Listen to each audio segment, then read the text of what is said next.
Have you ever been judged before you even spoke? Imagine standing at an airport gate, holding a first-class ticket you earned through years of sacrifice only to be told, "Ma'am, please step aside for verification." What would you do? Stay silent and avoid the scene, or stand tall and risk everything: your dignity, your peace, to remind the world who you truly are? That's what happened to Dr. Camille Parker. A black CEO pulled off her flight in front of hundreds of strangers. They didn't know her story.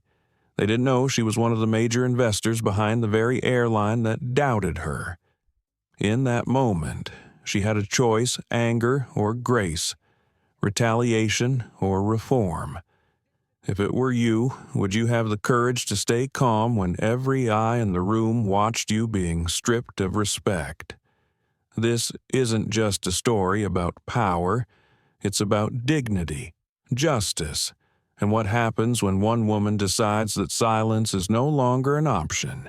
Stay with us, because what Dr. Parker did next didn't just change her flight, it changed an entire industry. Like, share, and subscribe to join us as we unfold Black CEO Pulled Off Plane Turns Out. She owns the airline's future. The hum of San Francisco International Airport carried the usual rhythm of departure. Wheels rolled, coffee machines hissed, announcements echoed above. Somewhere in the middle of that noise, a single voice cut through the air. "Ma'am, I'll need you to step aside, please." It wasn't loud. It didn't need to be. The sentence held the weight of authority, the kind that silences an entire boarding line in an instant. Gate 22 went quiet. Dr. Camille Parker looked up slowly. She wasn't startled, just still. In one hand, she held her boarding pass, first class, Sky Vista Airlines, Flight 238 to Atlanta. In the other, her phone, glowing faintly with a new message from her assistant: "Safe travels. Dr. Parker. Meeting confirmed at 6 p.m. Her expression didn't shift. Years of boardrooms and negotiations had taught her the art of calm. But even calm had its cracks. The gate agent, Ethan Cole, young, neat haircut, pressed lips, gestured slightly. He avoided her eyes as if contact might make this moment harder to justify. Behind Camille, the shuffle of impatient travelers began: a sigh, a whisper, a small, nervous laugh. She stepped aside, as asked, placing herself near the metal barrier. The floor beneath her gleamed too bright, the kind of shine that made everything else feel colder. She could hear every sound now: the whir of the scanner, the beep as another passenger's ticket passed without hesitation. "Next, please," Ethan said to the man behind her, a middle-aged traveler in a blazer. "Beep. Welcome aboard, Mr. Carter." Smile. No questions. Camille waited. A woman in designer heels, white trench coat, stepped forward next. "Beep. Enjoy your flight, ma'am." Smile again. It took only seconds for the pattern to sting. When Ethan finally looked back at her, his tone was hesitant.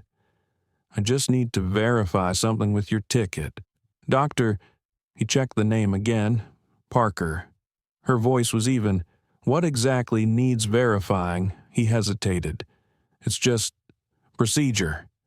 The word landed like a pebble dropped into deep water, small, but the ripples would reach far. Camille nodded once. "I see." A few people in line shifted to get a better look. Someone whispered, "What's going on?" A young man muttered, "She looks calm, though." Another voice, older, quieter, said, "They always say it's procedure." Camille turned slightly away from them, scanning the large window that overlooked the runway. A plane was taking off, engines roaring softly in the distance. She watched it ascend, steady and sure, vanishing into the gray-blue morning sky. That was the plan for her morning, too steady, sure, predictable. A quick flight to Atlanta, a meeting with investors, back by midnight. Nothing unusual, except this. The gate area had become its own stage. She was at the center of it, though she hadn't asked to be. Ethan cleared his throat. "Could I see your ID again? Please." She handed it over, the calm unbroken. He glanced between the card and the screen, fingers tapping lightly on the keyboard. The seconds stretched. The fluorescent light above flickered once, as if it too was unsure. Behind the counter, a woman appeared, Linda Howe, the gate supervisor, mid-40s, hair pulled tight, a small badge that read Customer Excellence Lead. She looked at Camille, then at the screen, then back again. "What seems to be the issue?" she asked Ethan quietly, though her tone carried enough for nearby ears. Ethan murmured, "The name's flagged. I think the system needs verification." Linda's eyebrows lifted slightly. "Flagged," for what he shrugged. "It just says, check ID." Camille caught the exchange. Every word, every glance. Linda stepped closer. Professional smile fixed. "Ma'am, can I ask how this ticket was purchased with my corporate card?" Camille replied evenly. "Through your website. And who booked it for you? I did." Something in Linda's smile twitched too quick to hide, too obvious to miss. She nodded, but didn't move away. Just a moment. She turned to the phone, dialing an internal extension. Her voice dropped to a whisper Camille could barely catch verification. "Passenger flagged, double check." The word flagged hung in the air like smoke.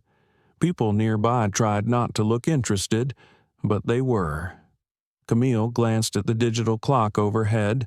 "Now 12:00, ma'am. She was supposed to be in the air by 9:30. A man, 2 people behind, muttered. "Always someone slowing it down." Another chuckled softly. Camille heard it all, stored it quietly, the way she always did.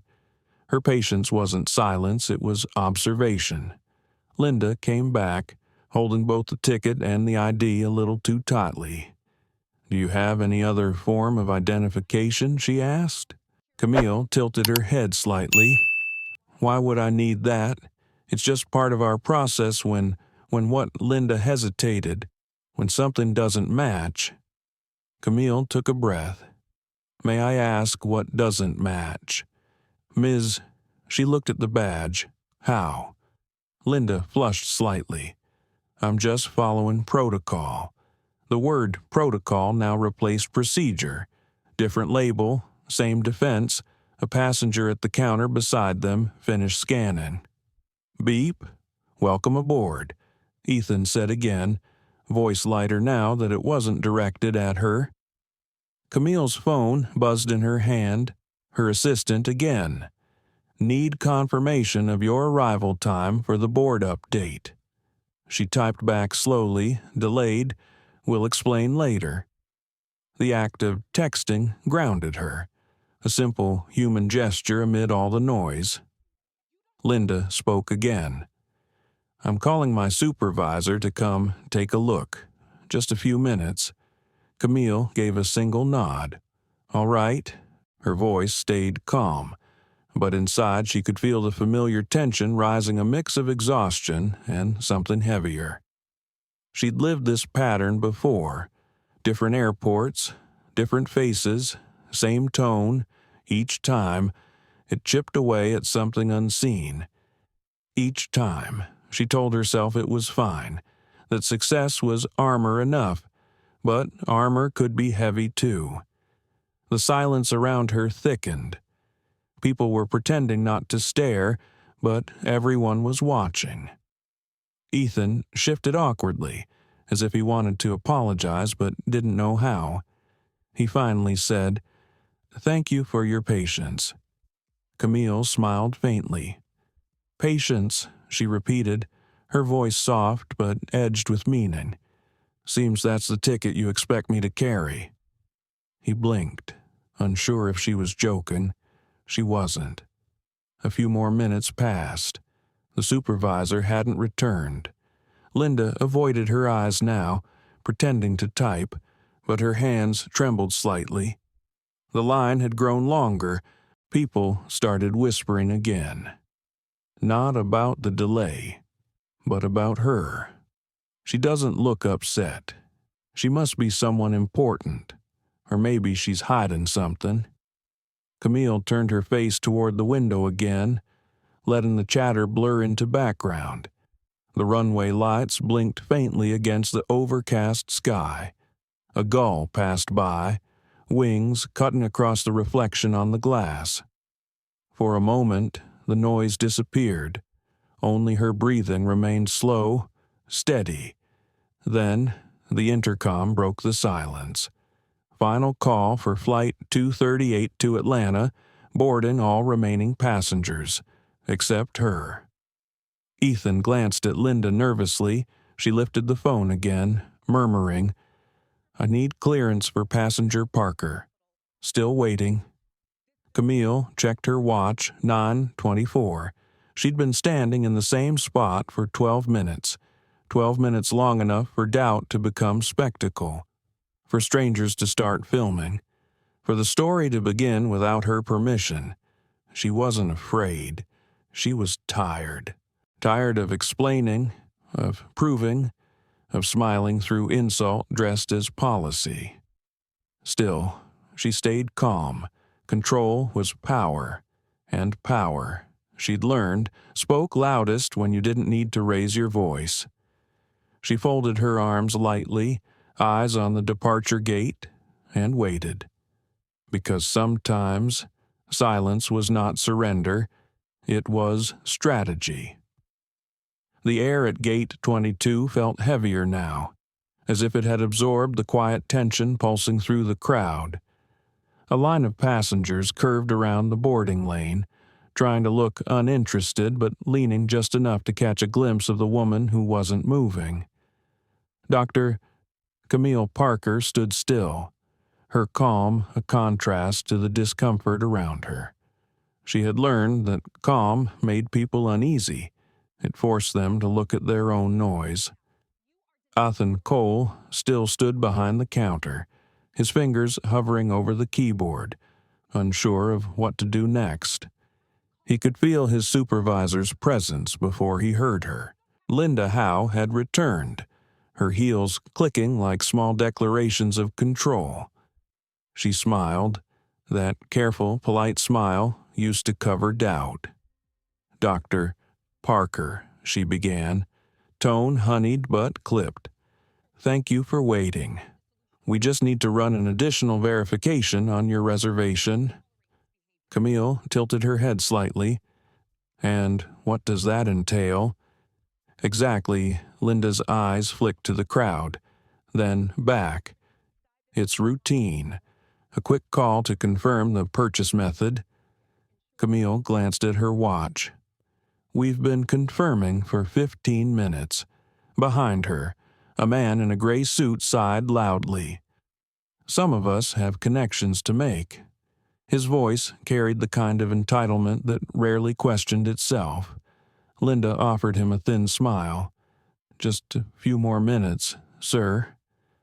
The words were soft, but her tone carried two different languages, one for the impatient man behind Camille, and one for Camille herself. Ethan stepped aside as Linda picked up the phone again. He exhaled slowly, avoiding eye contact with the waiting passengers. His gut twisted. Something about this didn't feel right, but he told himself he was just following the process. It was easier that way. Camille watched him quietly. She saw the conflict flicker in his eyes, the small human discomfort of someone who knows an unfair thing is happening but lacks the courage to stop it. She almost pitied him. Almost. Her phone buzzed again. This time, it wasn't her assistant. It was her mother.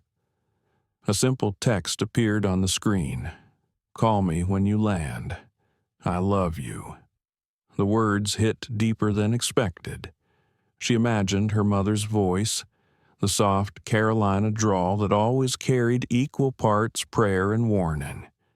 Her mother had once said, "Baby, the higher you climb, the more they'll look for ways to pull you back down, so stand taller." She inhaled, long and steady.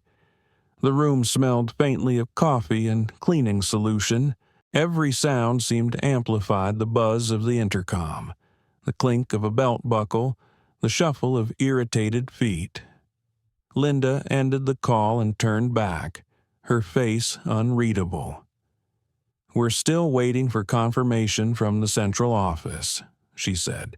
"It shouldn't be much longer." Camille's patience thinned, but her tone stayed even. "May I ask, Ms. Howe, if anyone else on this flight is being verified?" Linda blinked. "Caught off guard. It's not about other passengers." "So that's a no. I can't discuss our procedures." "Understood," Camille said, her voice low but carrying. "You can't discuss them, but you can apply them selectively." A ripple moved through the small crowd. Someone whispered, "She's got a point." Another muttered, "She's making it worse."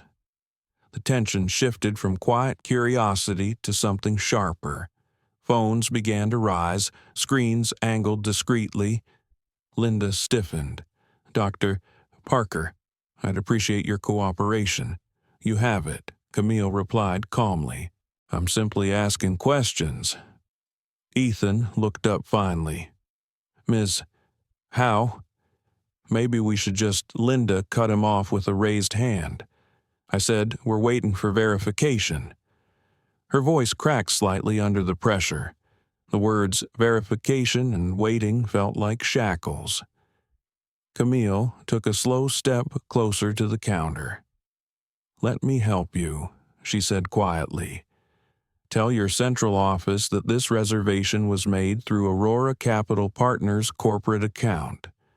The payment cleared 2 days ago on the business card ending in 5127. The system error is on your end, not mine." Linda blinked. The confidence in Camille's tone unsettled her. Most passengers in this situation fumbled nervous, defensive. This woman sounded like she was running the meeting.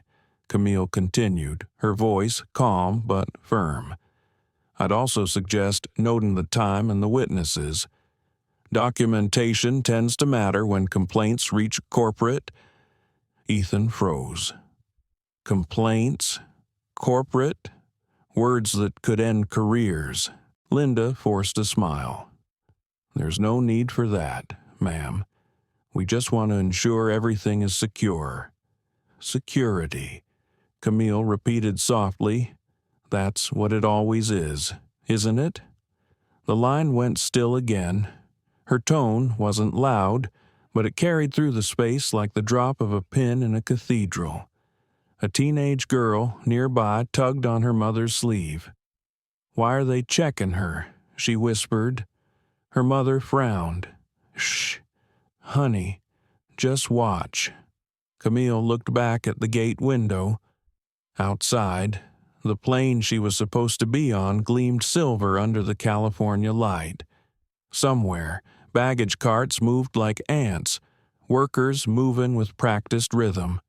Everything else in the airport continued perfectly, flawlessly except this small corner where assumption had paused progress. Linda leaned closer to Ethan.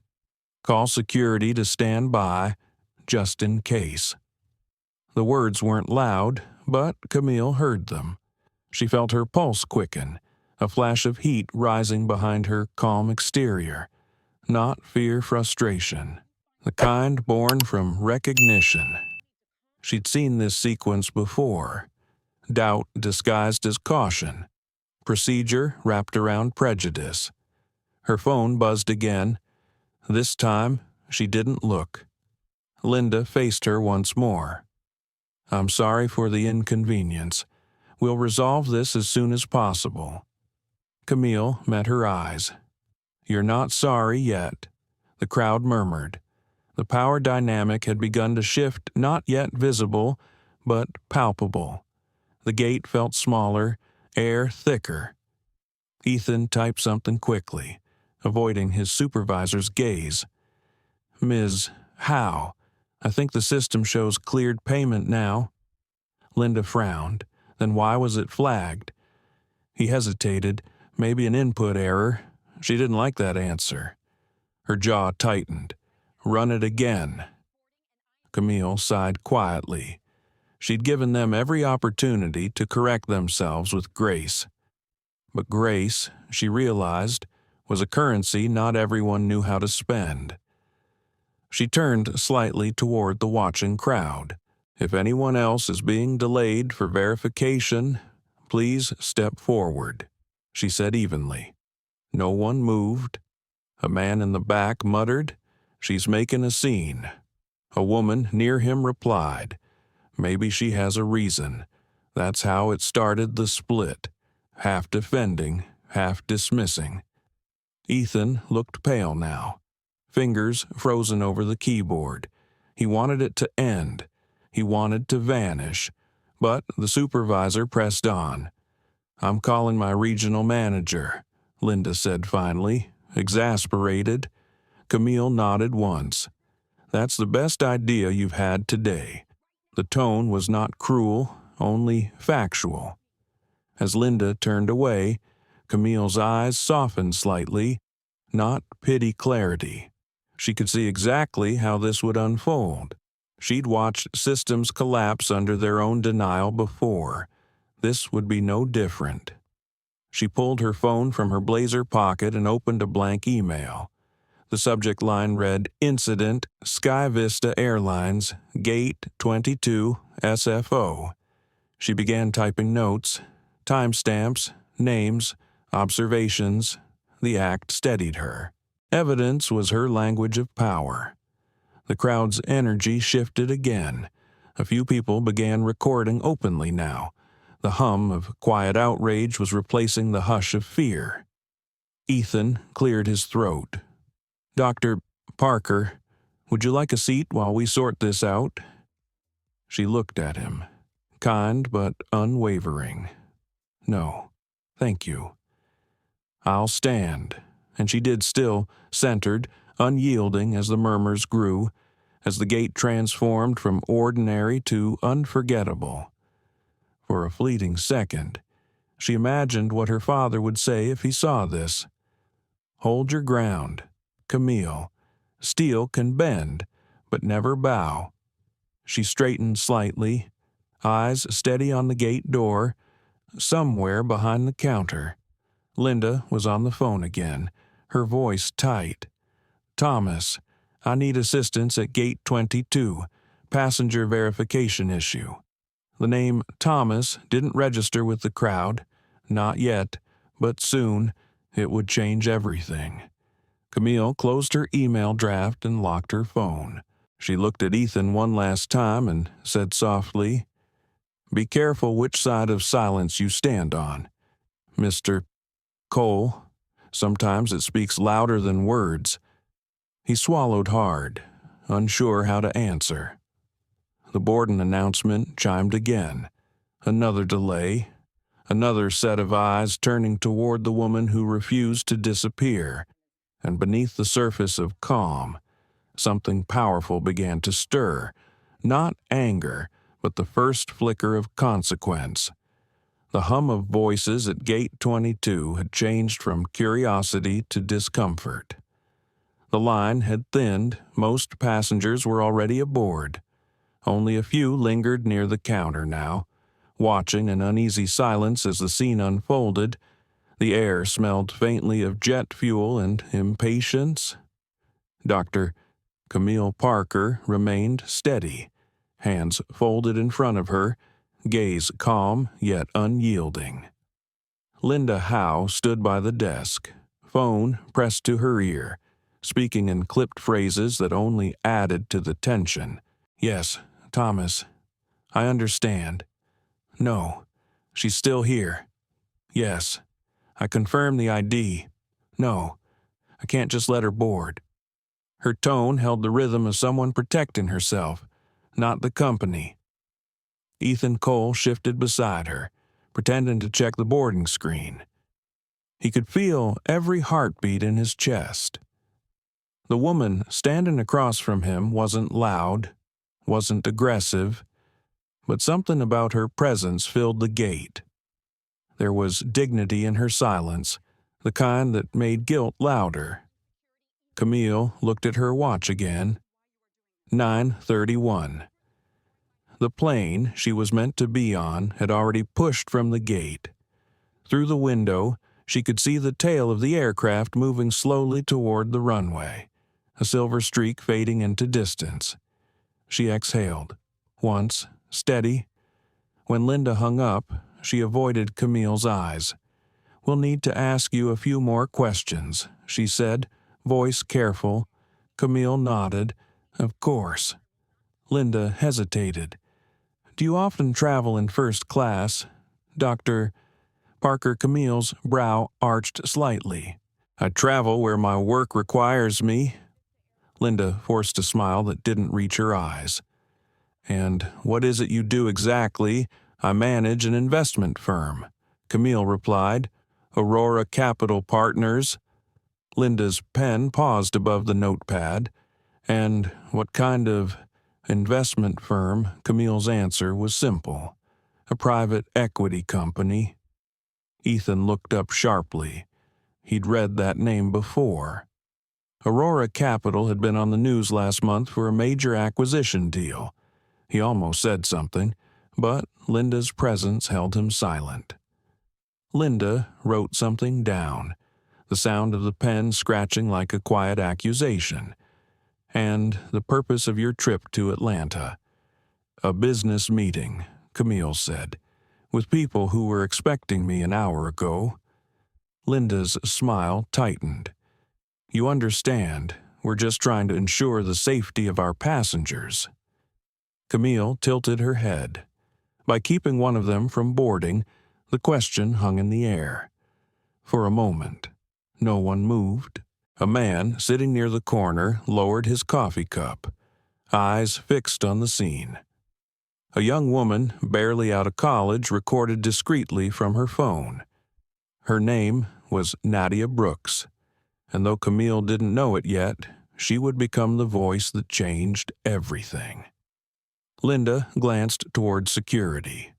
Officer Ramirez stood a few feet away, arms crossed, expression guarded. He wasn't part of the airline staff, but he'd been asked to stand by.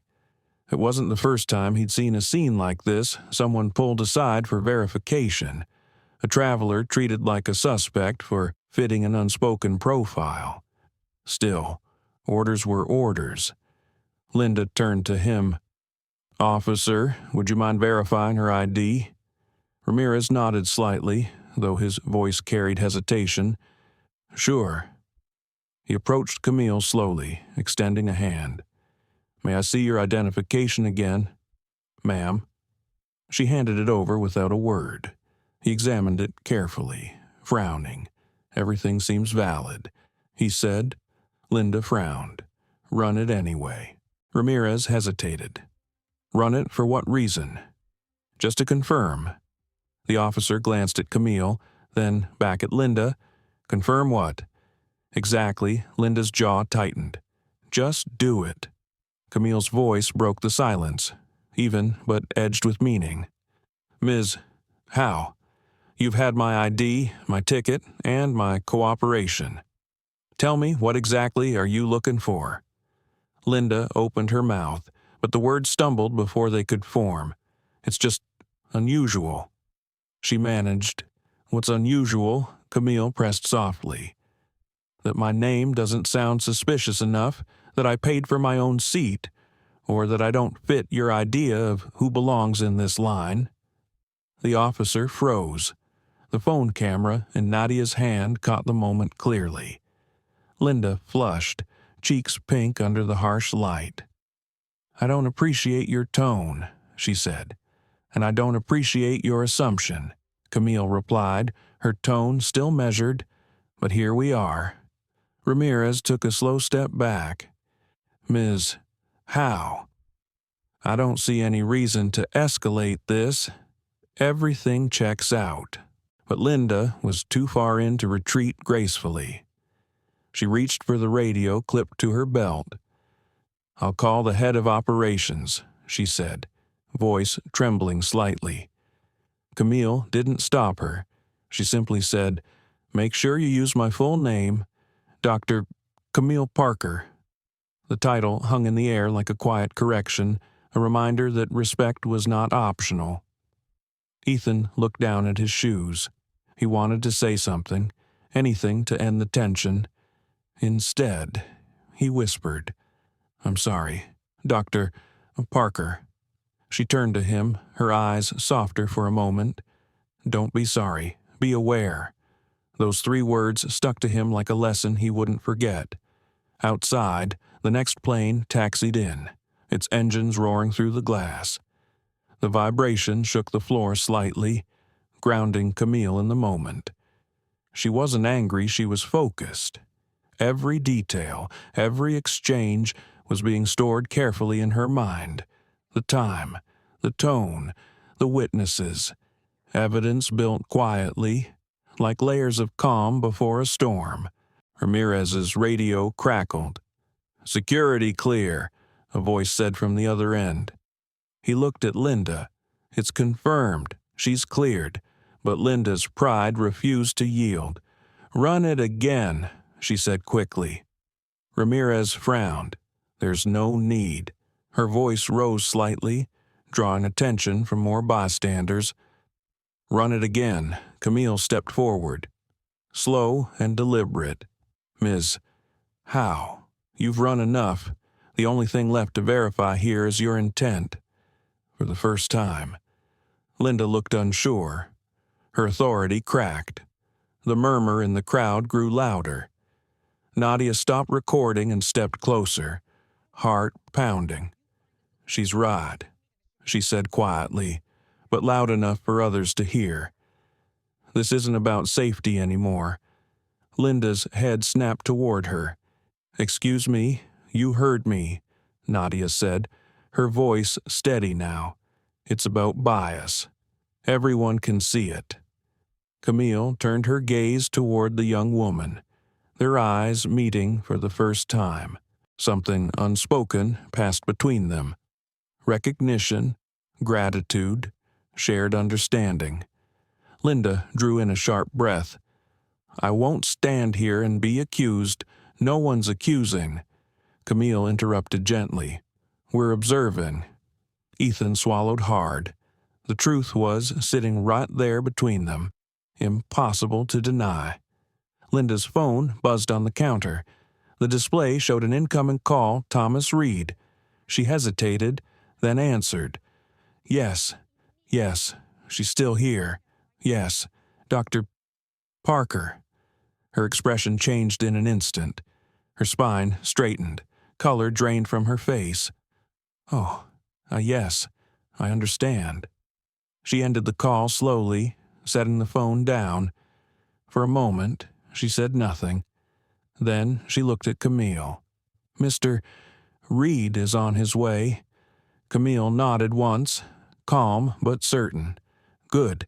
It's time someone with authority verified what's really happening here." The crowd had grown now. The whispers had turned to quiet outrage. A few passengers had pulled out their phones, recording openly.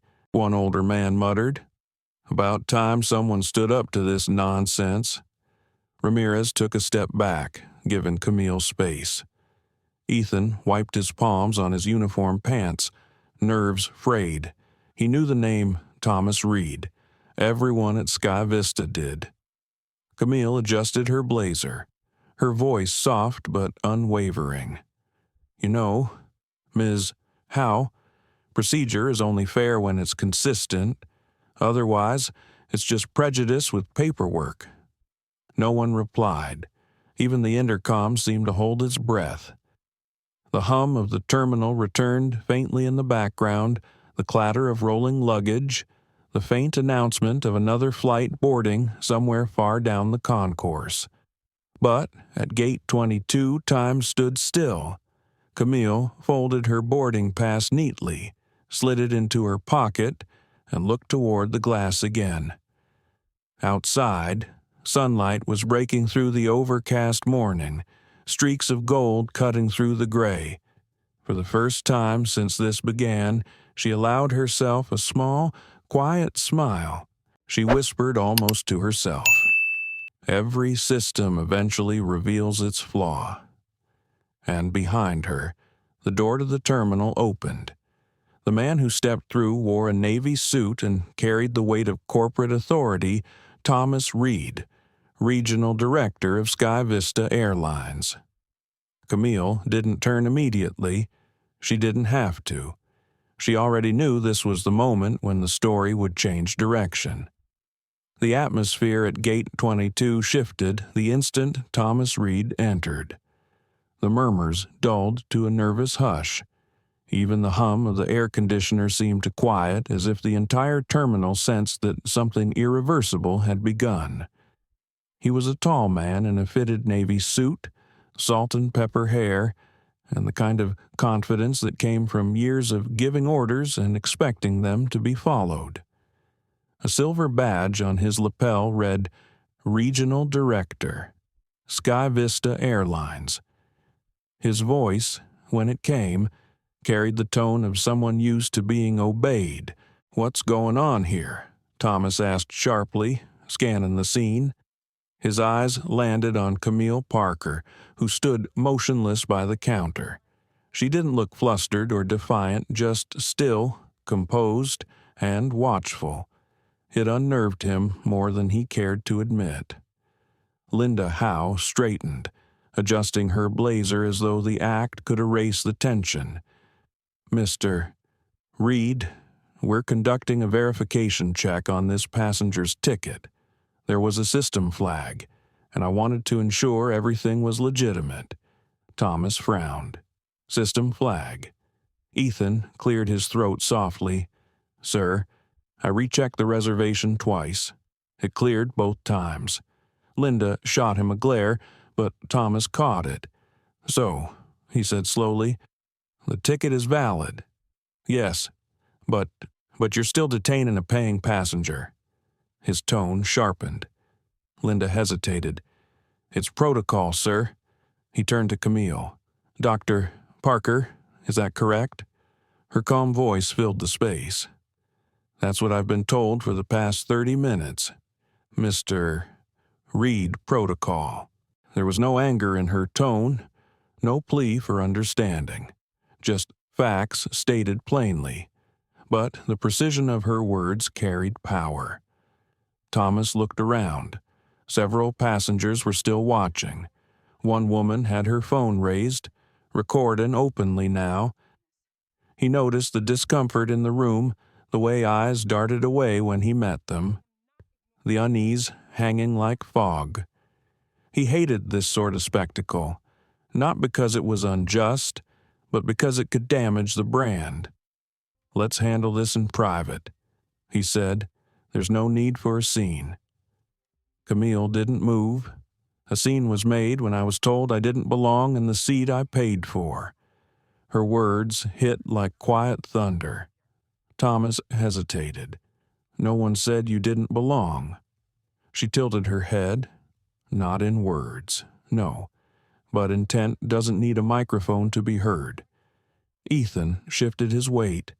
He'd never seen anyone speak to a regional director that way, especially not with such steady grace.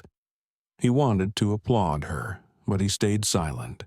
Thomas exhaled through his nose, frustration leaking through the cracks in his professionalism. "Dr. Parker, I understand this has been inconvenient. I assure you, we take these matters seriously. Let's step aside, and I'll personally make sure Mr. Reed." Camille interrupted. "I'm perfectly fine standing right here. The problem didn't start in private, and it doesn't need to be solved there. I prefer clarity." There was a flicker in Thomas's eyes, respect mixed with irritation. He nodded stiffly. Then let's get clarity. Ms. How? What exactly triggered this so-called verification? Linda swallowed hard.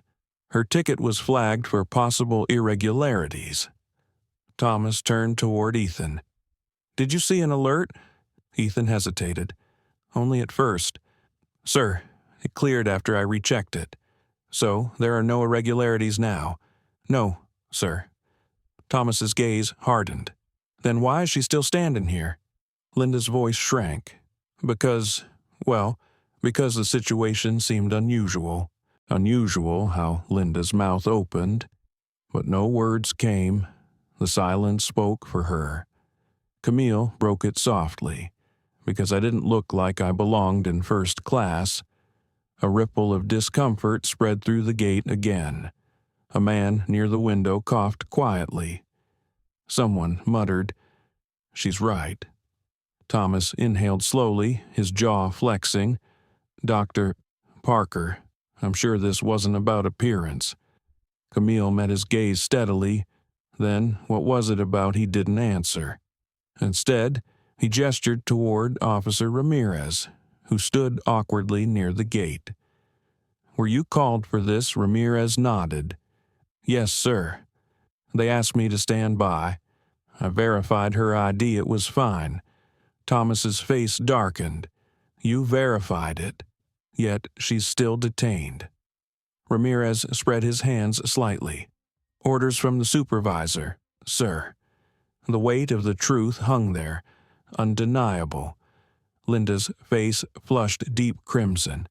Camille looked at the passengers watching, then back at Thomas. Do you see how systems work? Mr. Reed, everyone following orders. No one taking responsibility. Her voice carried the clarity of truth. Even those recording lowered their phones slightly, drawn to her composure. Thomas exhaled. You're right. This should not have happened. Linda began to protest. Sir, He held up a hand. Enough. His voice dropped an octave, controlled but cold. You've embarrassed this company. Camille didn't smile, didn't gloat. She simply said, embarrassment is temporary. The lesson could be lasting if you choose it to be. Thomas studied her for a moment longer. You're remarkably calm for someone who's just been mistreated. I've had practice, she said quietly. Something about her tone hit him harder than the words themselves. He cleared his throat, turning toward Ethan. Arrange for Dr. Parker to be rebooked on the next flight. First class, complimentary upgrade and lounge access. Ethan nodded quickly. Yes, sir, Camille interjected gently. That won't be necessary. I'll decide my next step after this conversation is complete. Thomas blinked. Excuse me, I appreciate your attempt at courtesy, but this isn't about an upgrade. It's about accountability. The sentence landed with precision. Even Linda looked startled. Thomas's composure cracked slightly. What do you want? Dr. Parker. Not an apology, she said. Those come cheap. I want understanding. I want acknowledgement that what happened wasn't a glitch or misunderstanding. It was bias, dressed as protocol. Her voice remained soft, but her presence commanded the entire gate. A murmur spread again, and Nadia, still near the seating area, lifted her phone higher. Her hands trembled, but her conviction didn't. Thomas noticed. His stomach sank. This was already becoming a story. Dr. Parker, he said carefully, I assure you, this will be handled internally. She looked at him evenly. Internally usually means quietly. He sighed. You have my word, she interrupted gently. Your word isn't what I need. Change is. The words were heavy yet elegant, impossible to deflect. For a moment, he didn't know how to respond. The power balance had shifted completely. Camille turned toward the small crowd. You all saw what happened. You heard the questions. Remember them, because silence allows patterns like this to continue. Her tone wasn't accusatory. It was invitational, a plea for awareness rather than outrage. The passengers watched, captivated. The woman recording whispered to herself, "People need to hear this." Thomas adjusted his tie, feeling the heat rise to his neck. "Dr. Parker, please allow us to make this right." Camille's eyes softened, but her words stayed sharp. "Make it right for everyone, not just for me." He nodded slowly. "I'll see to it personally. You'll need to do more than see. Mr. Reed, you'll need to act." The line struck him like a quiet command. He turned to Linda. "You and I will speak after this. For now, step away from the desk." Linda obeyed, her hands trembling. Ethan exhaled quietly, relief mixed with something like guilt. Thomas pulled out his phone. "I'll contact corporate headquarters. We'll investigate this immediately." Camille inclined her head.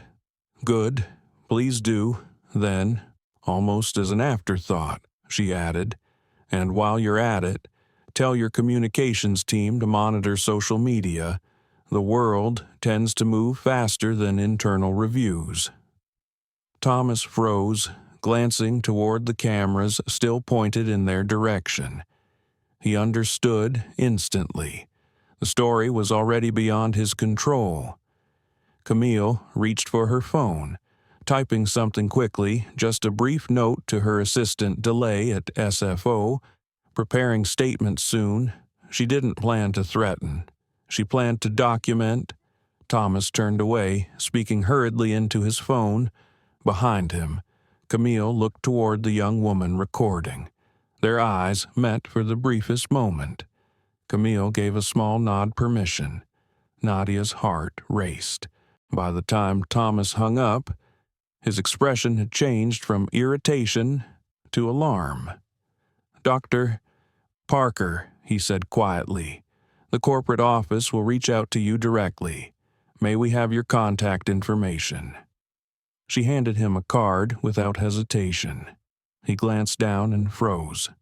Camille Parker, D, CEO, Aurora Capital Partners.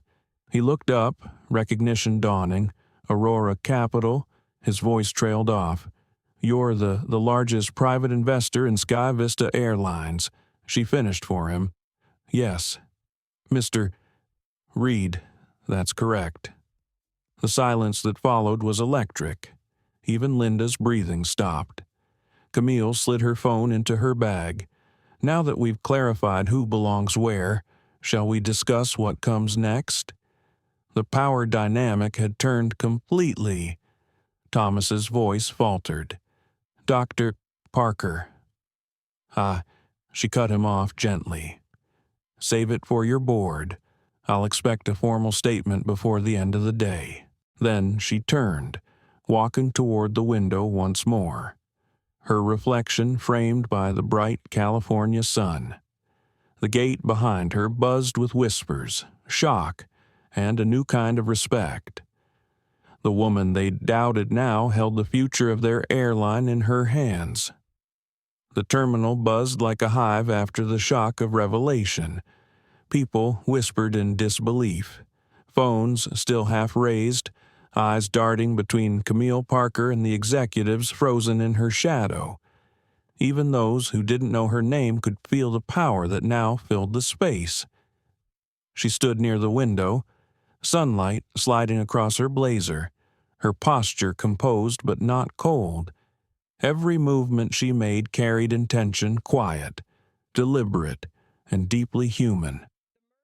Thomas Reed remained rooted near the counter, his phone in his hand, but words trapped somewhere between panic and shame. A few seconds earlier, he had thought he controlled the room. Now, He wasn't sure he even controlled his breath. He looked again at the business card between his fingers. Aurora Capital Partners, CEO, investor. Every syllable felt heavier. Camille turned back toward him, her voice calm yet piercing. "Mr. Reed, I assume your headquarters has informed you who I am." He nodded stiffly.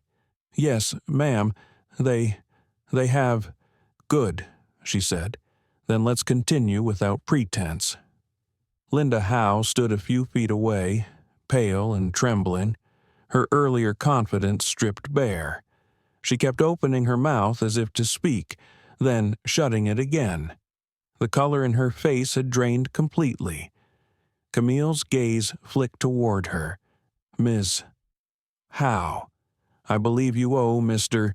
Reed a clear account of your decision-making. Not me. I already understand." The words weren't cruel, they were surgical. Linda stammered. "I didn't mean I just thought." Camille raised a hand slightly. "Stop. Don't fill silence with excuses. Sometimes silence teaches more." The quiet that followed was heavy enough to touch. Even the passengers, still watching from nearby seats, seemed to sense something larger than embarrassment was happening. This was no longer about a boarding delay. It was about exposure, the kind that forces reflection. Thomas cleared his throat. "Dr. Parker, please, allow us to make amends. This isn't how Sky Vista conducts business." Camille's tone was steady. "Then you'll need to prove that publicly." He hesitated. "Publicly, yes," she replied. "An apology and a press statement isn't enough. You'll review your verification policies, your staff training, your bias oversight programs. I expect measurable reform." Thomas's jaw tightened. "I don't have the authority to promise that level of "you do" now," she interrupted softly. "Because if you don't, this moment will outgrow you before the day ends." He looked around the cameras, the witnesses, the quiet outrage simmering beneath every stare. She was right. It already had. From the corner. Nadia Brooks lowered her phone, but didn't stop recording. Her pulse raced. She knew instinctively this footage was history in motion. She whispered to the woman next to her. "She's not angry, she's rewriting the script." Camille exhaled slowly and looked around the gate. "What I want, Mr. Reed, isn't revenge. It's change. Real, lasting change. Because this moment isn't just about me. It's about everyone who has stood where I'm standing now." Her voice softened. People who were told to wait quietly, who were asked to prove what should never have been questioned. For a fleeting second, Thomas felt something unexpected respect.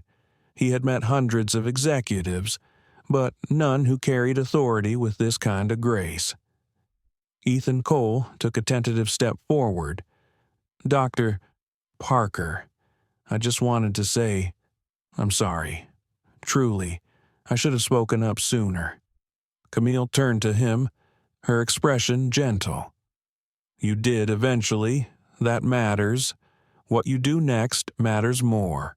He nodded, shame and resolve intertwining on his face. Outside the window, another plane roared into the sky, its engines echoing like distant thunder. The gate lights flickered briefly as if the world itself had paused to listen. Linda's voice trembled when she finally spoke again. "I never meant to offend you. It was just a misunderstanding." Camille studied her for a moment before replying. "Bias doesn't always mean hatred, Ms. Howe. Sometimes it's ignorance dressed as caution, but ignorance can't be your excuse forever." The words hit harder than anger ever could. Linda's shoulders slumped, and for the first time since the ordeal began, she looked less defensive, more human. Thomas stepped closer to Camille, lowering his voice. You realize the press might get hold of this. We'll have to respond quickly." She met his gaze evenly.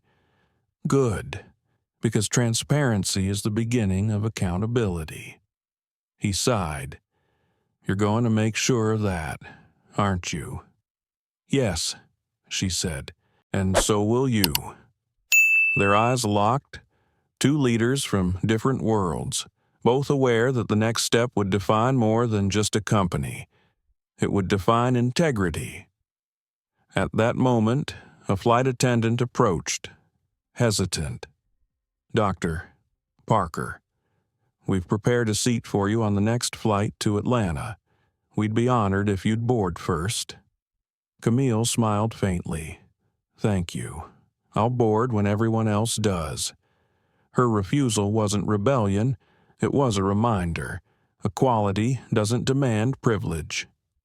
As she gathered her bag, Thomas spoke again. "May I escort you to the plane?" She shook her head. "No need.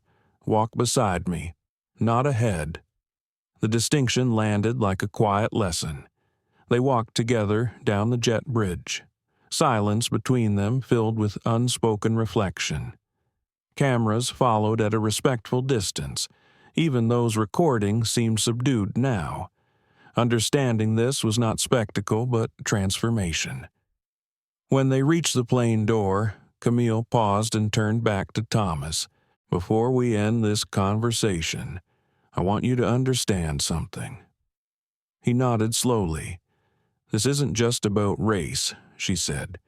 "It's about dignity, about how systems treat people when no one's watching and what they do when everyone is." Thomas's throat tightened. "I understand." "Do you?" she asked quietly. "Because understanding without action is just sympathy, and sympathy has never changed anything." For a long moment, neither spoke. The hum of the plane's engines filled the silence. Then, from behind them, Nadia's voice broke through. "Doctor."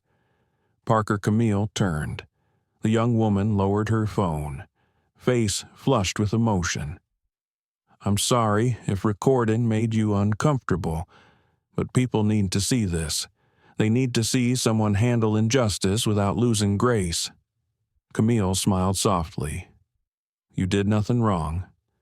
Nadia, the truth doesn't need to hide." Nadia swallowed hard. "If I post this, it'll go viral." "I know," Camille said simply. "Just make sure it inspires, not divides." Nadia nodded, eyes shining.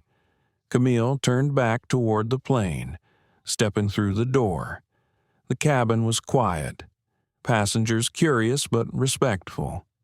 As she took her seat, she exhaled deeply. The tension she'd carried finally began to dissolve, leaving something different in its place, not relief, but purpose. From the jet bridge, Thomas lingered, phone still in his hand. His mind raced with implications, statements, meetings, headlines. But beneath the logistics, he felt something shift inside him, an awareness that leadership without courage was hollow. He turned to Linda, who stood several feet back, eyes glassy. "Go home for the day," he said quietly. "HR will contact you tomorrow." She nodded faintly, too ashamed to argue. When the plane doors closed, the world outside kept moving. But nothing at Gate 22 felt ordinary anymore. Ethan watched through the window as the aircraft taxied toward the runway, the morning sun breaking fully through the clouds. He whispered under his breath. She didn't raise her voice once, and she changed everything. As the plane lifted into the sky, Camille looked out the window. The city below stretched endlessly, small and bright. She thought of her mother's words again. "Stand taller." She smiled faintly. "I did, Mama," she whispered. Above the clouds, the world looked peaceful, untouched by prejudice or politics. Yet Camille knew peace wasn't something found. It was something built. And she was just getting started. The cabin lights dimmed to a soft amber as Flight 294 ascended into the morning haze. Doctor. Camille Parker leaned back in her seat, eyes half closed, the steady hum of the engines settling into a rhythm that matched her heartbeat. It was quiet now, too quiet after the chaos of Gate 22. Yet silence had never been her enemy. It was where she processed, recalibrated, prepared for the next battle. Outside the window, the Pacific shimmered like liquid glass. Clouds drifted lazily beneath the wing. The world from above looked too peaceful, too far removed from the turbulence of human behavior below. Camille sipped the cup of black coffee the attendant had placed in front of her and opened her leather notebook. The pages were filled with neat handwriting thoughts, meeting notes, fragments of strategy. But this time, she didn't write numbers or corporate plans. She wrote one sentence: change begins when silence ends. A voice beside her interrupted the stillness. "Excuse me, you're Dr. Parker, right?" Camille turned slightly. The woman in the neighboring seat was middle-aged, her hair a swirl of silver and gold, her face kind but cautious. "Yes," Camille replied. "And you are—" "My name's Janet Miller," the woman said. "I saw what happened back there, Gate 22. Camille raised an eyebrow. "You were filming." Janet shook her head. "No, I watched. I didn't say anything, and I've been sitting here regretting that ever since." Camille studied her quietly. "Why didn't you?" Janet's gaze fell to her hands. "I told myself it wasn't my business, that someone else would step in. It's easier to stay comfortable, you know? But the look on your face, I could tell you've been here before." Camille's expression softened. Too many times to count. The conversation hung in the air like condensation on glass fragile. Real. Janet hesitated. "I'm sorry for what happened, for not doing anything." Camille nodded. "Thank you. But understanding that silence is complicity, that's the first step." Janet sighed. "I'm a teacher. I spend my days telling students to stand up for what's right. And then when I saw it in front of me, I sat down." Camille smiled faintly. "Courage is a muscle. It weakens with disuse. But you noticed it, that means it's still there." Janet's eyes glistened. "You think what happened back there will change anything?" Camille took a slow breath, looking out the window. "It already has. Maybe not in policies yet, but in awareness. That's where every movement begins." Before Janet could reply, the captain's voice came over the intercom. "Ladies and gentlemen, this is your captain speaking. We've just received notice of a brief weather disturbance over the Rockies. Please remain seated with your seatbelts fastened." The plane trembled slightly, a low rumble shaking the tray tables. Camille gripped the armrest lightly but kept her composure. She wasn't afraid of turbulence. She'd lived through worse storms, ones without clouds. As the aircraft shuddered, a flight attendant hurried down the aisle, steadying herself against the seats. Camille noticed her badge Maria and the calm professionalism in her movements. When Maria reached Camille's row, she paused. "Dr. Parker," she said softly, "I just wanted to say thank you." Camille looked up, surprised. "For what? For how you handled everything this morning. We all heard. Some of us watched from the staff lounge." Camille blinked. "You did."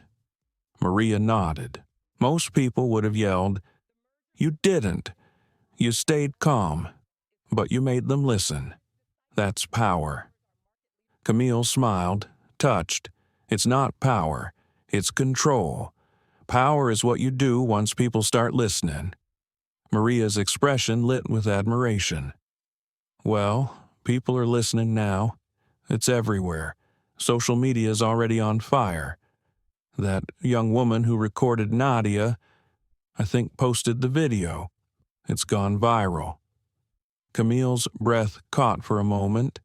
Already, Maria nodded. 500,000 views in an hour. Janet's eyes widened. "Oh my God." Camille exhaled slowly. She'd expected the story to spread, but not this fast. "What's the tone?" she asked carefully. Maria hesitated. "Mixed. Some people are inspired. Others are defensive. You know how it goes." Camille nodded, unsurprised. Truth makes people uncomfortable before it frees them. Maria smiled softly. "That's beautiful, not beautiful," Camille said. "Necessary." As Maria moved down the aisle, Janet leaned closer. "You're going to be on the news tonight, aren't you?" Camille shrugged. "Maybe, but that's not the part that matters." "Then what does the follow-through?" Camille said. "What Sky Vista does next. What people like you do next." Janet sat back, processing the words. The turbulence eased, but a different kind of energy filled the cabin, a quiet electricity. Several passengers glanced at Camille with subtle recognition, whispering softly. A man across the aisle pulled up the video on his phone. The audio was faint but clear enough to hear her calm voice saying, "Procedure is only fair when it's consistent." The man looked up, met her eyes, and gave a small nod of respect.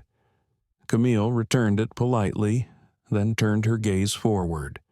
The spotlight didn't excite her. It exhausted her. Every viral moment was a wound dressed as victory. Her phone buzzed. She opened the message. It was from her assistant, Lydia Chen, Dr. Parker, CNN and The Atlantic both requesting comment. Also, Sky Vista's stock dipped 3.4% in early trading. Corporate PR scrambling. Camille sighed. So it begins. She typed back, "No interviews yet. Let them speak first." As the flight continued, she closed her eyes and let the drone of the engines pull her inward. Memories drifted her first day as a junior analyst. The look a client gave her when he assumed she was the assistant. The security guard who'd followed her around a luxury store because policy required it. Each moment had built her armor, layer by layer. Janet spoke softly, almost to herself. It's strange how fast everything changes. One video, one voice, and suddenly everyone sees what was always there. Camille opened her eyes. That's the irony. Visibility is the first step toward truth, but it shouldn't take humiliation to be seen. Janet nodded slowly. "You think they'll actually change?" "They'll try," Camille said. "Out of fear first, maybe later out of conscience. I'll make sure they don't forget which one they started with." Janet smiled weakly. "You're not just a CEO, are you?" Camille chuckled softly. "Titles are temporary. Purpose isn't." The rest of the flight passed in contemplative quiet. When the plane began its descent into Atlanta, the clouds outside burned gold in the late morning sun. The seatbelt sign chimed, and the intercom clicked again.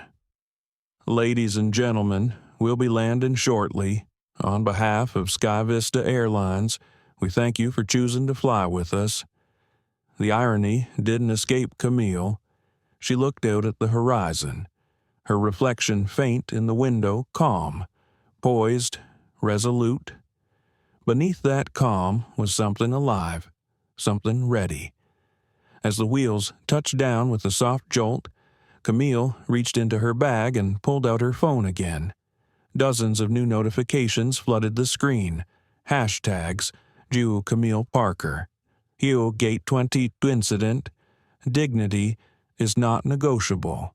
Her assistant's last text appeared at the bottom. Sky Vista CEO just requested a private meeting with you this afternoon. Camille read it twice, then smiled faintly. Now, she whispered, let's see who's really listening. When the plane reached the gate, passengers stood to retrieve their bags. Janet touched her arm gently. Thank you for making me see. Camille looked at her, eyes warm. Don't thank me. Just don't forget. As she stepped into the aisle, the young flight attendant, Maria, gave her a respectful nod. Good luck in Atlanta, Dr. Parker. Camille returned it with a small smile. Luck favors the prepared. Outside, the terminal gleamed under bright Georgia sunlight. Her driver waited with a placard that read Aurora Capital Partners. Camille adjusted her blazer and walked forward, the sound of her heels echoing in deliberate rhythm. The storm from earlier had passed, but something far more powerful was brewing, an awakening that would reach far beyond one gate, one airline, or one morning. And for the first time that day, Camille allowed herself to whisper, let's begin. The skyline of Atlanta shimmered under the midday sun as Camille Parker's car turned into the private entrance of Sky Vista's corporate headquarters. The building towered in mirrored glass, reflecting the city's pulse, a fortress of ambition and image. She stepped out gracefully, every movement precise, controlled, deliberate. A soft breeze tugged at her coat, but her expression didn't waver. Inside those walls awaited the men and women who would soon realize that their morning had changed course. Her assistant, Lydia Chen, walked briskly beside her, tablet in hand. Dr. Parker. The CEO's office confirmed your meeting for 1 p.m. The communications department issued a holding statement about ongoing internal review. No direct acknowledgement yet. Camille's gaze stayed forward. Of course not. Denial always comes before accountability. Lydia hesitated, glancing at the glowing screen. The video hit 8 million views. Ma'am, there's media parked outside the building. Camille allowed herself a small smile. Good. They should witness how corporations handle truth. The lobby was a study in polished perfection, marble floors, glass elevators, soft instrumental music masking the hum of nerves. As Camille walked past, employees turned subtly to look. Some recognized her, others only knew her from the trending hashtags. Her presence felt like gravity, measured but impossible to ignore. At the reception desk, the assistant stood, her voice catching slightly. Dr.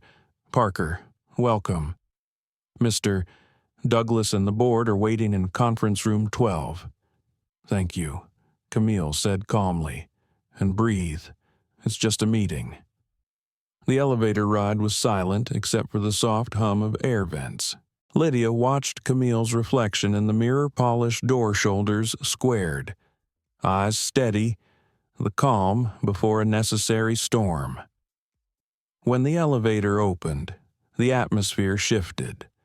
The corridor outside the executive floor was filled with tension, the kind that came from whispered damage control.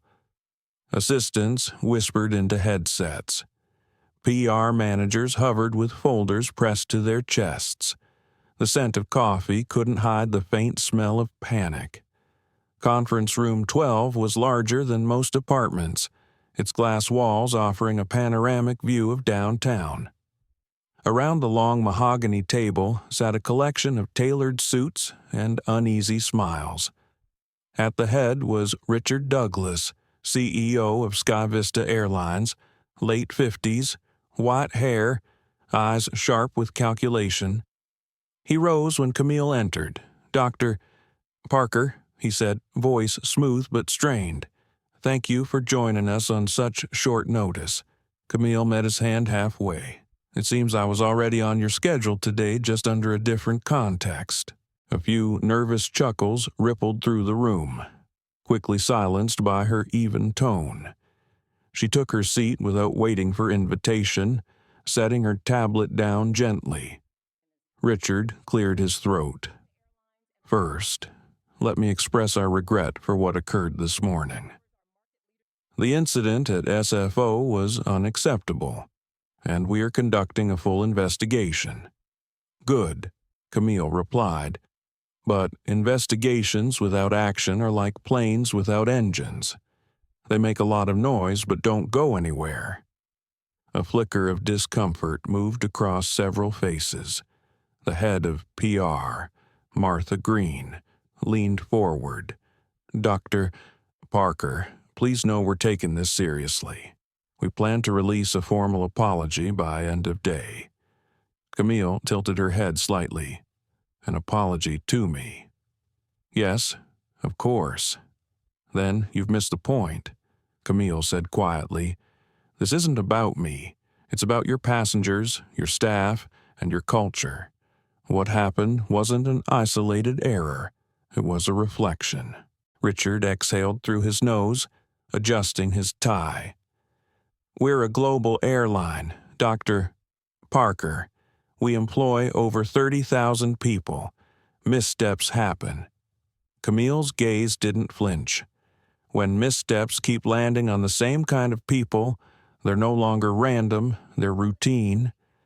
The silence that followed was thick. A junior board member shifted uncomfortably. Someone coughed. Richard leaned forward, clasping his hands. I understand you're upset, but I assure you, Sky Vista is committed to diversity and inclusion. We've won multiple awards for, she interrupted gently. Awards don't measure integrity. Mr. Douglas, they measure optics, and optics are precisely what failed you today. Even Lydia, seated behind her, suppressed a quiet exhale. Camille's tone wasn't loud, but it cut like precision steel. Martha tried to steer the discussion back. Perhaps we can discuss next steps collaboratively, Dr. Parker, as one of our investors. Your insight would be invaluable.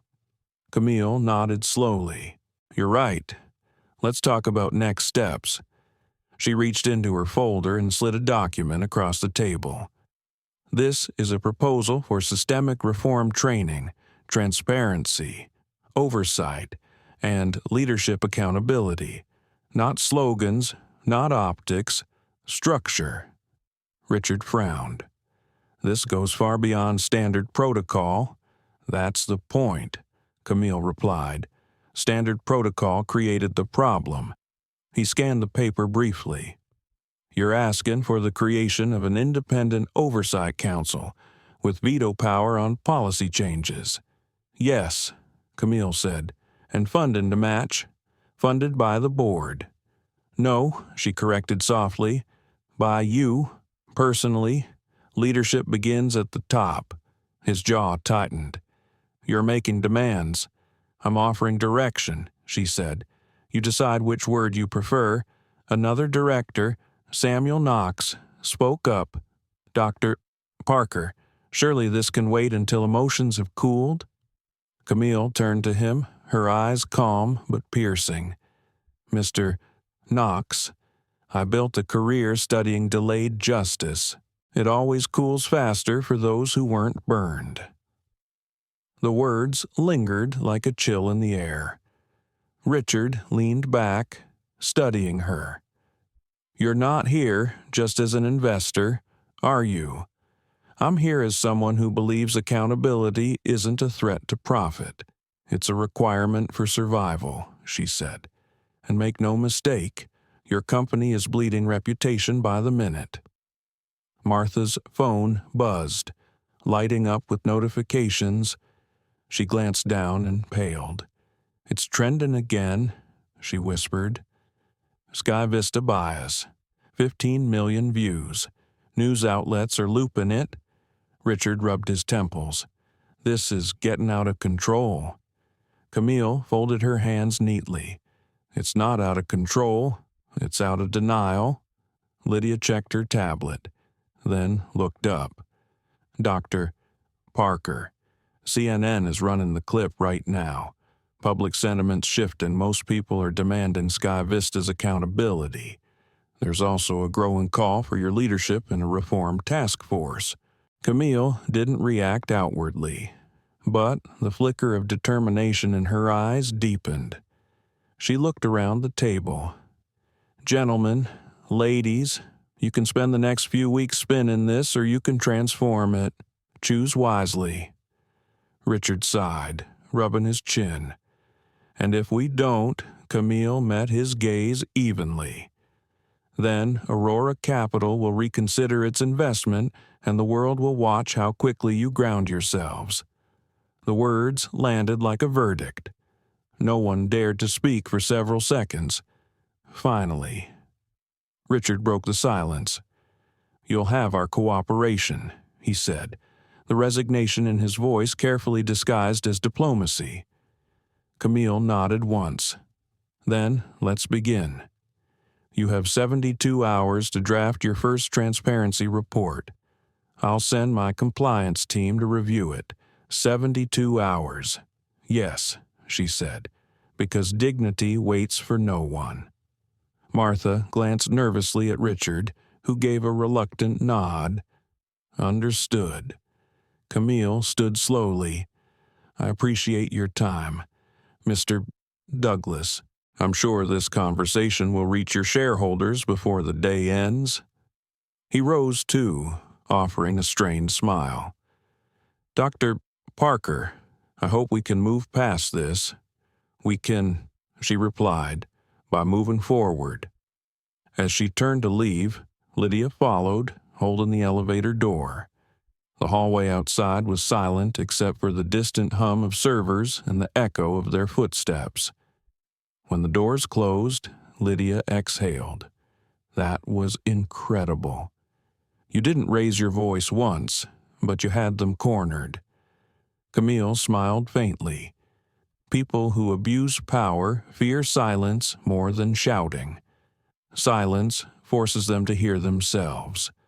Outside, the lobby was now crowded with reporters. Flashbulbs flickered as soon as Camille appeared, microphones reaching out like eager hands. Questions erupted all at once. Dr. Parker, are you pressing charges? Do you plan to join Sky Vista's board? What does this mean for corporate discrimination policies nationwide?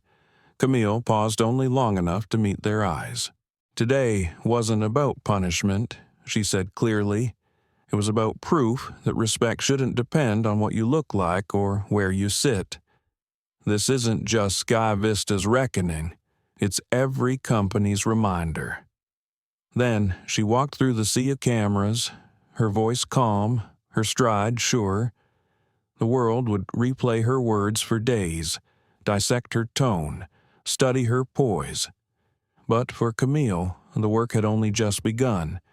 Change, she knew, was not born in outrage.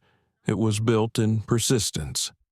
And persistence was something she'd mastered long ago. By the time dusk fell over Atlanta, Sky Vista's headquarters no longer felt like a fortress. It felt like a confession booth. Inside, screens glowed with numbers that refused to hold steady. Stock tickers flickered. Reporters lingered outside the glass doors, and an entire industry held its breath. In her downtown office, Dr. Camille Parker stood by the window, phone pressed to her ear, voice calm despite the storm that had now escaped the internet and entered the boardroom of every major airline in America. Yes, I've seen the statement, she said evenly. It's a start, Lydia, but not enough. Their apology focuses on damage control, not accountability. On the other end, Lydia's voice was tight. They've announced immediate suspension for the gate staff and a task force for bias review. The public's reacting positively, Camille shook her head slightly. Positivity doesn't equal progress. Announcements are easy. Implementation is the hard part. Through the window, she could see the reflection of her own face, composed, analytical, but weary. For years, she'd fought to prove her worth in rooms filled with polite doubt. Today, the world had finally seen what that doubt looked like when magnified. Lydia hesitated. You could walk away now. You've made your point. Camille's eyes narrowed slightly. Walking away is what they expect. Real power is staying until the structure bends. There was silence on the line. Then Lydia exhaled softly. Then I'll keep the calendar clear for the next few weeks. Good, Camille replied. We're not done.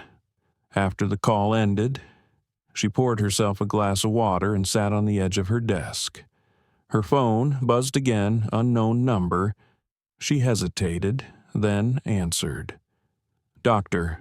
Parker, this is Senator Alvarez. I wanted to reach out personally. I watched the video. What happened to you isn't isolated. We've had similar complaints for years, but none with this level of exposure. Camille's tone was polite but measured. Exposure doesn't create injustice. Senator, it reveals it. I assume you're calling for more than sympathy. The senator chuckled softly. You're direct. I like that.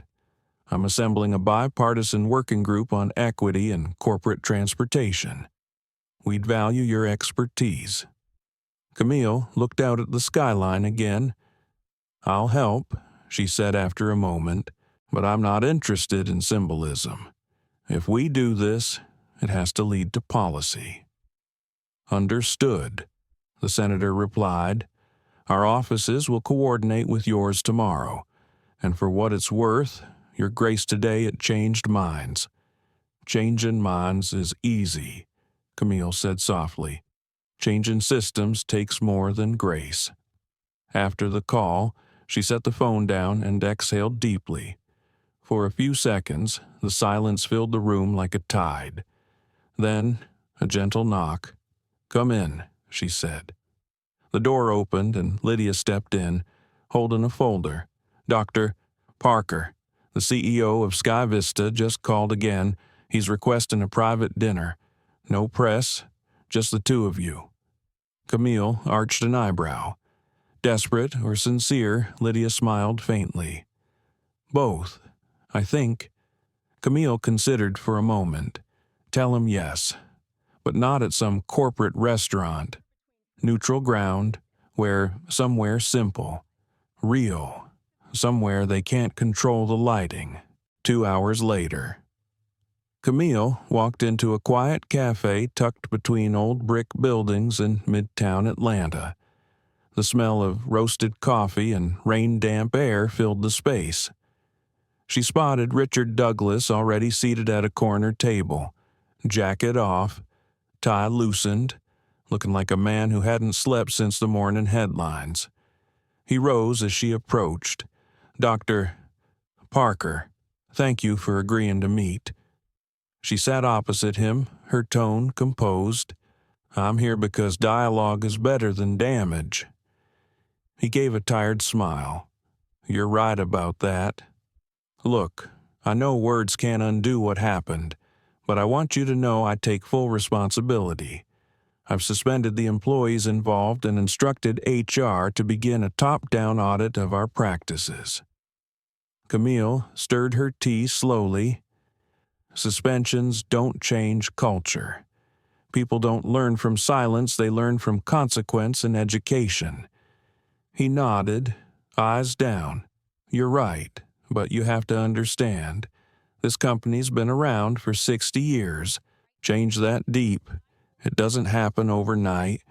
Neither did discrimination, she said evenly. But it's lasted because people said the same thing you just did. He looked up, meeting her gaze.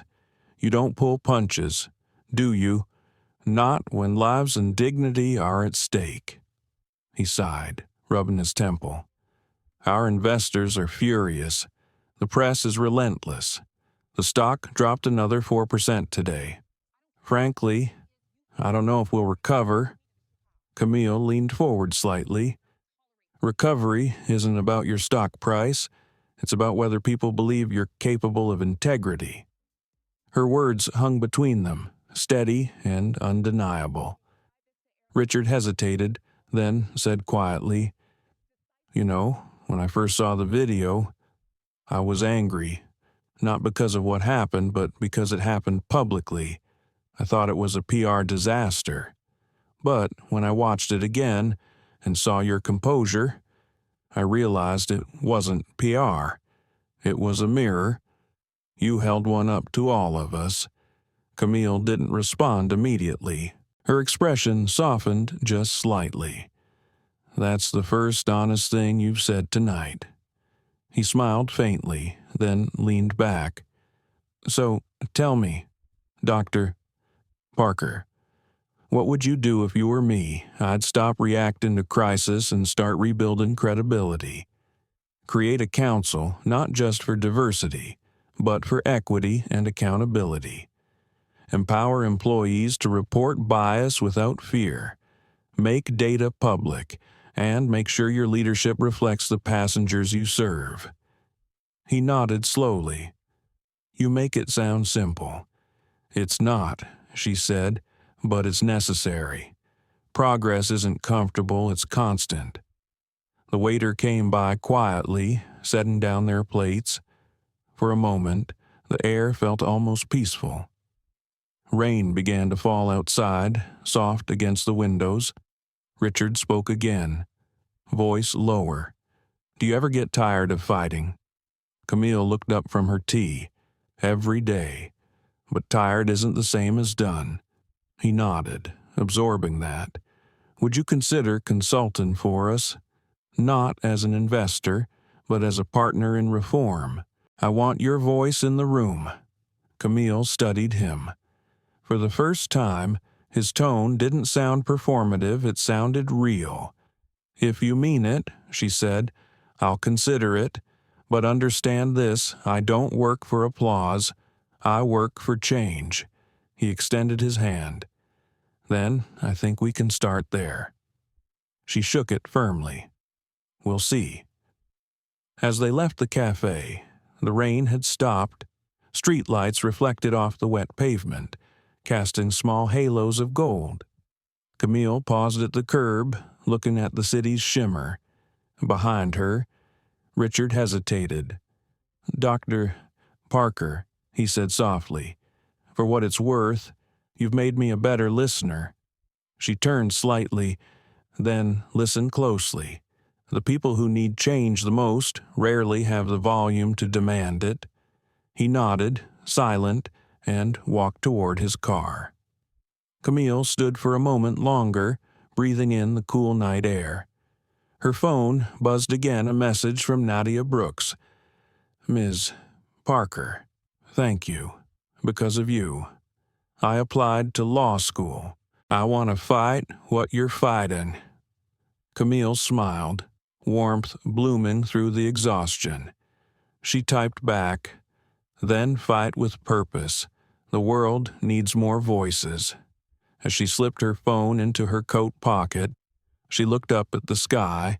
The clouds were breaking, stars faint but visible through the haze. For the first time all day, she allowed herself a small exhale of peace. The system had shifted, maybe not completely, but enough to move, and movement, she knew, was where revolutions began. The next morning dawned crisp and golden over Atlanta, the kind of light that hinted at renewal. Dr.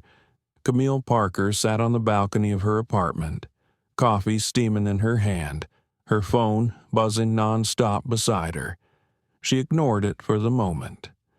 The city below was alive, traffic humming, people rushing, the world spinning forward as though unaware that one quiet revolution was unfolding within its skyline.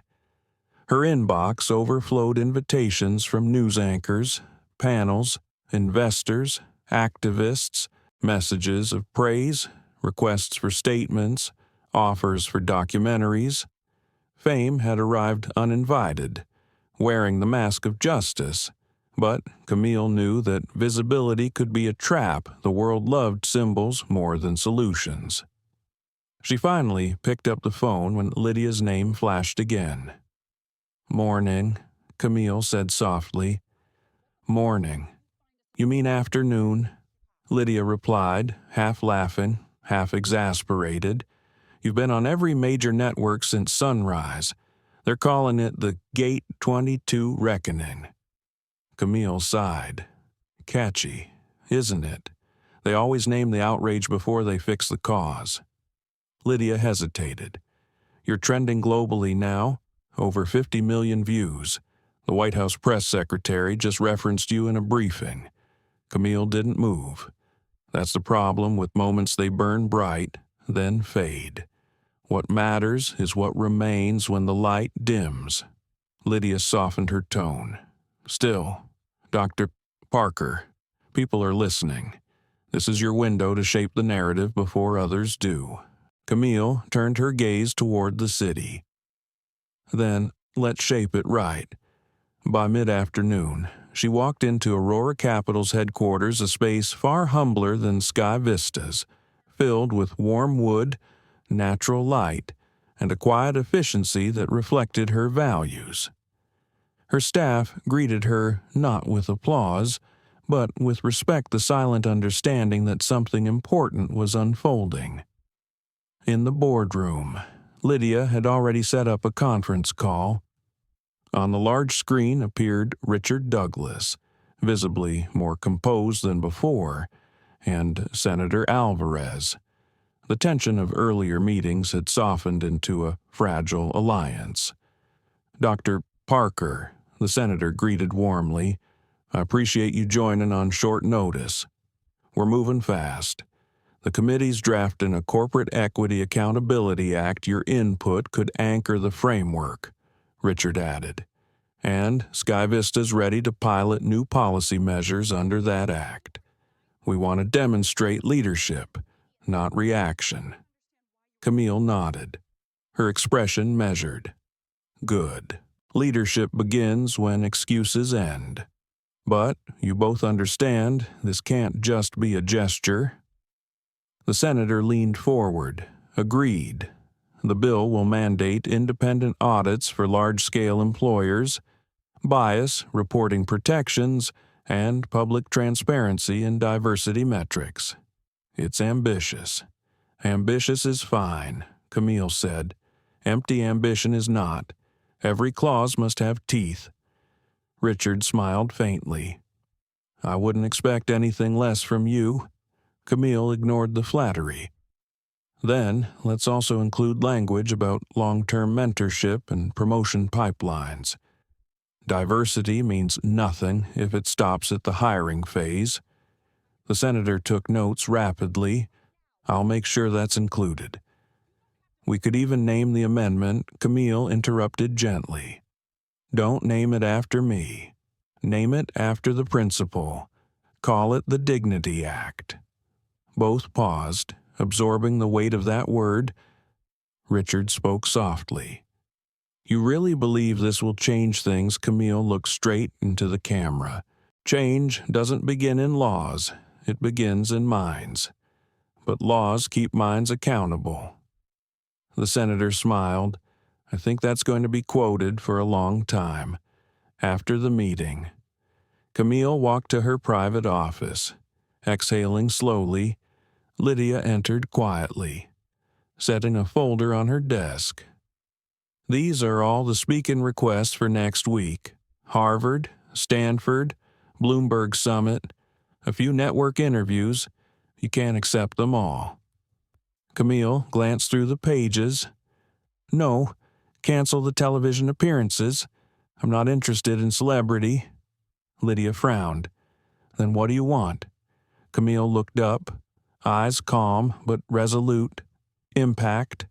And that doesn't happen under studio lights." Lydia smiled softly. "You know, Sometimes I forget you're human until you say things like that." Camille chuckled quietly. "Oh, I'm human. Lydia, that's why I can't stop." Later that evening, she found herself back at her alma mater, Spelman College, standing before a small auditorium filled with students. Nadia Brooks sat in the front row, notebook in hand, face glowing with anticipation. Camille began simply, "When I was your age, I thought success meant walking into rooms I wasn't invited to. Now I know it means changing the architecture of those rooms so no one else has to knock." The audience was silent, every word drawing them closer. "Power," she continued, "isn't loud. It's steady. It's how you respond when the world doubts your worth. It's how you choose grace when anger would be easier. And it's how you keep your dignity intact when people try to take it from you." Nadia raised her hand timidly. "Dr. Parker, can I ask, weren't you scared when they pulled you aside, when you realized everyone was watching?" Camille smiled, the kind that carries truth. "Of course I was. Courage isn't the absence of fear. It's doing what's right, despite it." Another student asked, "Do you forgive them, the ones who humiliated you?" Camille paused for a long moment. "Forgiveness isn't forgetting. It's refusing to carry someone else's shame. I let it go, not for them, but for me." The crowd was quiet. Then applause rose slowly, genuine, warm, alive. Camille glanced toward Nadia, who was wiping her eyes. That was when Camille realized the impact wasn't in headlines or hearings. It was here, in the eyes of the next generation. After the talk, Nadia approached shyly. "Dr. Parker, you won't remember me, but I was there that day. I'm the one who filmed it." Camille smiled. "Of course I remember. You didn't just film, you amplified." Nadia's voice trembled. "I just wanted people to see the truth.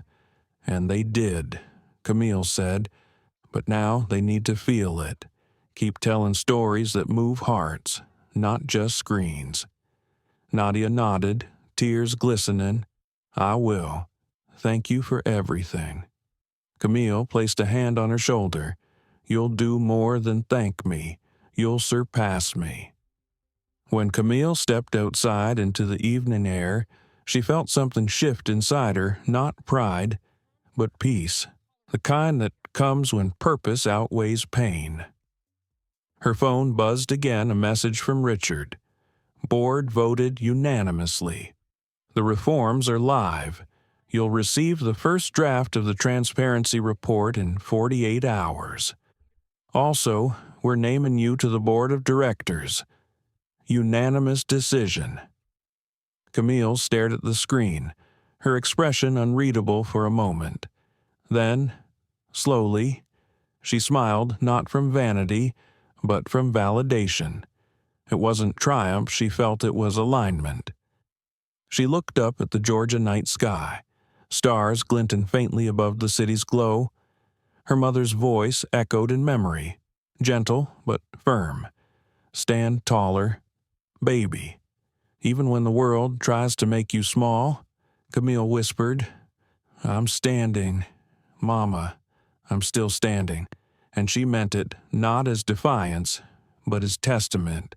Because after every injustice, every fight, every storm, she'd learned one truth that would outlive her name. Dignity never bowed. 2 months later, the world had changed, or at least it had started to. Sky Vista Airlines unveiled its new initiative, the Dignity Program, a sweeping reform designed under Dr. Camille Parker's guidance. Reporters filled the bright atrium of the company's headquarters, their cameras trained on the podium where Camille now stood beside Richard Douglas. The space buzzed with anticipation, a blend of history and rebirth. Camille adjusted the microphone, the subtle click echoing through the room. She wore no power colors, no elaborate stage costume, just a soft gray suit, understated and human. Behind her, banners displayed words that had once been hashtags but now stood as policy accountability, inclusion, equity. 2 months ago, Camille began, her voice calm but resonant. This company made headlines for the wrong reasons. The world saw what happens when bias wears the uniform of procedure. But today, she paused, letting the silence deepen. We begin writing a different story. Her gaze swept across the audience, settling briefly on familiar faces. Lydia Chen seated near the front row, eyes gleaming with pride. Nadia Brooks holding a press badge now instead of a phone, her notepad poised. Senator Alvarez standing tall, ready to speak next, and near the back, quietly observing. Linda Howe and Ethan Cole, the two gate employees whose actions had ignited the spark. Camille continued, "Change isn't an apology, it's an evolution, and this evolution began with truth. We faced it, uncomfortable as it was, and now we rebuild from it." She gestured toward Richard, who took the podium next. "Dr. Parker taught us that accountability doesn't threaten our business. It strengthens it, effective immediately. Sky Vista will operate under full transparency, releasing quarterly equity reports and implementing a leadership mentorship program for underrepresented groups. We've also joined the National Corporate Dignity Task Force alongside Senator Alvarez." Applause rippled through the crowd. For the first time in months, it didn't sound hollow, it sounded earned. When Richard finished, Camille stepped forward once more. "This journey didn't begin in a boardroom," she said softly. "It began at Gate 22 with humiliation, with silence, with witnesses who had to decide what kind of people they wanted to be. That moment taught me something important. Dignity is not given, it's reclaimed."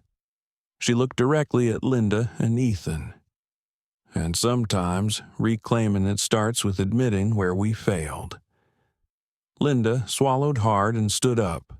Her voice trembled, but she faced the crowd anyway. "Dr. Parker, I owe you an apology not just for what I did, but for what I believed. I thought fairness meant following rules. I didn't realize that the rules themselves were flawed. Thank you for not destroying me when you could have." Camille nodded gently. "Growth isn't easy, Ms. Howe, but you chose it. That's what matters." Ethan rose next, his tone humble but steady. "That day, I saw something I'll never forget, how strength can look like calm. I've changed how I do my job since then.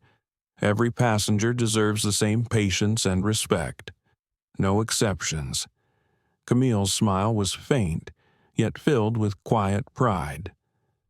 "That's how we begin to heal, not with anger, but with awareness." The crowd erupted in applause again, this time with emotion that felt shared, collective. Even journalists put their pens down for a moment. After the event, Camille stepped outside into the courtyard, where spring air carried the scent of magnolia. Cameras still lingered, but the questions were softer now, the tone less invasive. Reporters wanted quotes. She gave them truth instead. One asked, "Dr. Parker, how does it feel to be at the center of such a global movement?" She smiled slightly. "I'm not the center. I'm just one voice that refused to stay quiet. The real movement is everyone who decided that silence was no longer acceptable." Another asked, "What's next for you?" Camille looked up toward the open sky, its blue stretching wide and endless. "To make sure this isn't the end," she said, "to keep the conversation going long after the headlines disappear." Later that evening, back at her office, the city glowed in the distance, Atlanta alive and humming. Lydia entered with a folder in hand. The senator's office just sent the finalized version of the Dignity Act. It passed committee unanimously. They want you in D.C. next week for the signing. Camille exhaled slowly, a rare smile warming her features. Unanimous, she murmured. That's not a word you hear often in politics. Lydia grinned. Seems you're rewriting more than airline policy. Dr. Parker. Camille chuckled softly, maybe just reminding people what humanity looks like in leadership. She took the folder, scanned the document, then set it aside. How's Sky Vista handling implementation trainings underway nationwide? And get this, other airlines are following. Delta, United, even international carriers are reaching out for consultation. They're calling it the Parker model. Camille looked thoughtful. Names don't matter. Results do. Lydia hesitated before adding, You know, you've become a symbol for millions of people. They see you as proof that grace can be power. Camille turned to the window, her reflection framed against the glowing skyline. Symbols fade, she said quietly, but systems, they last. That's what I want to change. Her phone buzzed another message from Nadia. Got my acceptance letter, full scholarship, starting at Howard Law this fall. Thank you for believing in me before I did. Camille's chest tightened with pride. She replied, Don't thank me. Just lead with compassion and never forget where your strength comes from. As night deepened, she finally allowed herself to rest. She walked out onto her balcony, the same spot where she had stood in doubt weeks earlier. Now, the city lights shimmered like constellations made of human perseverance. The faint sound of an airplane roared above her. She tilted her head to watch it slice across the dark, its path illuminated by navigation lights blinking in rhythm. She couldn't see the faces inside, but she smiled, knowing that perhaps, somewhere in that cabin, someone was being treated with fairness, someone who didn't have to prove they belonged. For the first time in a long while, Camille felt the peace that comes not from victory, but from purpose fulfilled. She whispered to the night, to her mother's memory, to every silent witness still finding their courage. We changed the sky. Mama, one flight at a time. And with that, she closed her eyes, letting the city's heartbeat sync with her own, a steady rhythm of justice in motion. Because the truth was simple, timeless, and finally undeniable dignity had found its wings. Dr. Camille Parker's story reminds us that true strength isn't found in shouting louder, it's in standing taller. She didn't fight injustice with rage, but with reason, grace, and unshakable self-worth. Her calm defiance turned humiliation into reform, showing that dignity is a power no one can confiscate unless you hand it over. For older viewers, her journey offers something deeply familiar, the wisdom that real change often begins quietly, through patience and perseverance. Life will always present moments when we're tested not by what's said to us, but by how we respond. Dr. Parker teaches that you can hold others accountable without losing yourself in bitterness. Whether in family, work, or society, we all carry the ability to correct what's wrong simply by refusing to repeat it. Justice isn't always about punishment, it's about progress. And sometimes, the most revolutionary act is choosing composure when the world expects anger. Thank you for watching and sharing this journey with us. If Dr. Parker's story touched you, if it made you think, remember, or feel something real, please take a moment to like this video, share it with someone who needs hope, and subscribe to our channel for more stories that inspire reflection and courage. Your support helps us continue telling voices that remind the world respect, empathy, and dignity still matter. We'll see you in the next story.